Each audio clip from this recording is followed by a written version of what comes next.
Hey guys, welcome back to Adlib Talk, and this is my review for The Dig. Now, The Dig is one of Netflix's latest movie releases, which retells the tale of the excavation and discovery of Sutton Hoo, starring Carey Mulligan and Ralph Fiennes.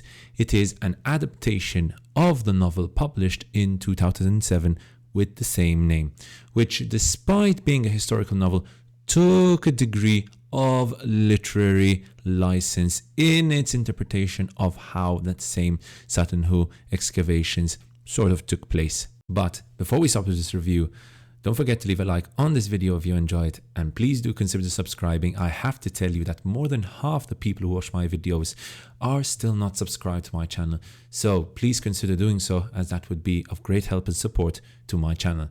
Now let's get right into that review. It's 1939 and Suffolk landowner Edith Pretty, a widow, decides to hire excavator Basil Brown to investigate and excavate a number of burial mounds found in her estate in Sutton Hoo.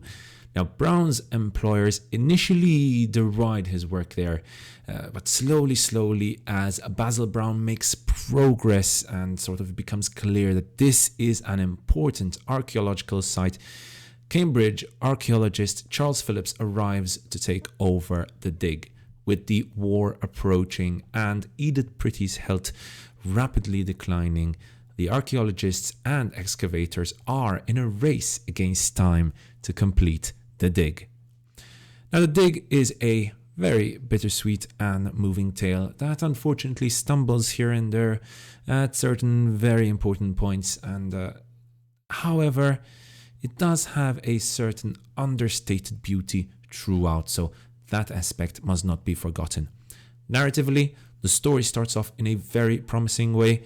The premise itself is fascinating, as shown in the summary that I just gave. I only wish that the full focus of the movie was on the dig itself and sort of the relationship that develops between Basil Brown and Edith Pretty, as well as Edith's son, Robert.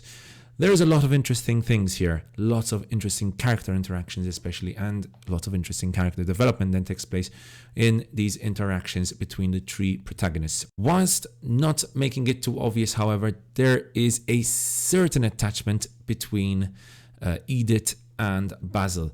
It's never made too clear whether it's a bit sliding towards the more romantic side or whether it's just a very close friendship that develops between the two. It's very nuanced, very well done, and I really enjoyed that aspect of this movie. Unfortunately, what happens? So midway through the story, this storyline sort of takes a back seat to a new relationship that starts to become the focus of the movie. Basically, the characters who were apparently the protagonists in the first half of the movie are almost completely forgotten, honestly. And instead, we focus on a love triangle, which completely forgettable and really has nothing to do with the level that was the first half of the movie. And I think it is this aspect, this sort of romantic triangle that starts in the second half of the movie, which we could have done without. How can the same director, Simon Stone, approach romance in the relationship between Edith and Basil? Although it's never too clear if it's a romance or friendship, right? But still, it's such a wonderfully nuanced approach to that sort of relationship and such an understated manner of approaching it. But then give us such a boring romantic triangle in the second half of the narrative, and it all starts to become far too similar to a soap opera right about the end of the movie. Fortunately, the acting from the main protagonist is excellent. Ralph Fiennes and Carey Mulligan steal every scene that they are in with their excellent portrayals. Carey Mulligan especially mesmerizing as the sickly Edith Pretty, and she brilliantly portrays all the pressure that her character was facing. I mean, when you consider it, she has the responsibilities of taking care of her land, taking care of her son, and sort of facing all the pressures about the excavations that are going on.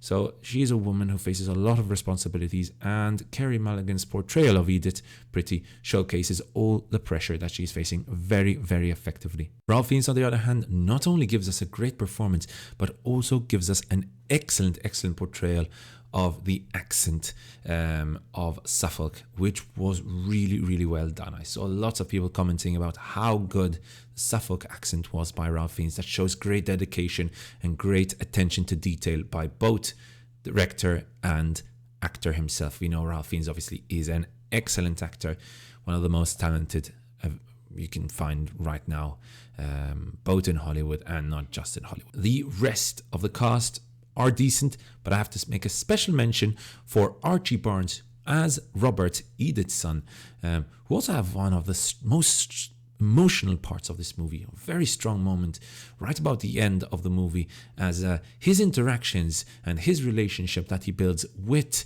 Basil Brown, this sort of paternal relationship that develops between the two, is very well done, very emotional, very powerful, and another very good aspect of this movie. Visually, this movie is a beauty to behold. The camera work takes full advantage of the beautiful English countryside, whilst also showcasing in great detail the extensive work that is done during an archaeological dig. This is all portrayed effectively and in a very entertaining manner. Dig is not a happy movie. Mortality is a common theme throughout, and death is everywhere, and many characters spend a lot of their time in this movie reflecting about sort of their mortality and the legacy they're going to leave behind them. At one point, Basil Brown states, "Mark my words, May, I won't receive any credit. I won't even be a footnote."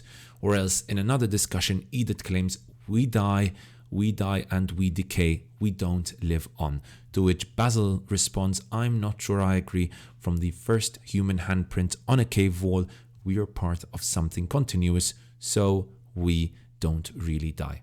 Simon Stone's exploration of mortality and legacy is quite nuanced and quite interesting, and I like the approach, whilst never becoming too over-encompassing in the narrative and making the movie too depressing. There still are moments of hope, and there still are moments of sort of certain beauty and love, such as seeing, for example, Basil take over as a paternal figure to Edith's son Robert, and the ensuing relationship that I have already described that develops between the two. At the end of the day, The Dig is quite an enjoyable movie, with interesting characters, very good cinematography, and a wonderful premise that, up to the halfway point, could have been considered an understated classic in my opinion. Unfortunately, what happens midway through, the narrative takes a twist, and a twist for the worse, moving away from everything that made the first half so engrossing and such high quality, and instead focusing on new characters and new relationships that are completely forgettable. The Dig is still a watchable movie, but there is a lot of ruined potential here for what could have been one of 2021's best movies. Because of all these things, I give The Dig a 3.5 out of 5. Thank you so much for watching, guys. I hope you enjoyed that review. If you did, why not leave a like, and why not consider subscribing to my channel? Cheers, and I'll see you guys next time right here on Adlib Talk.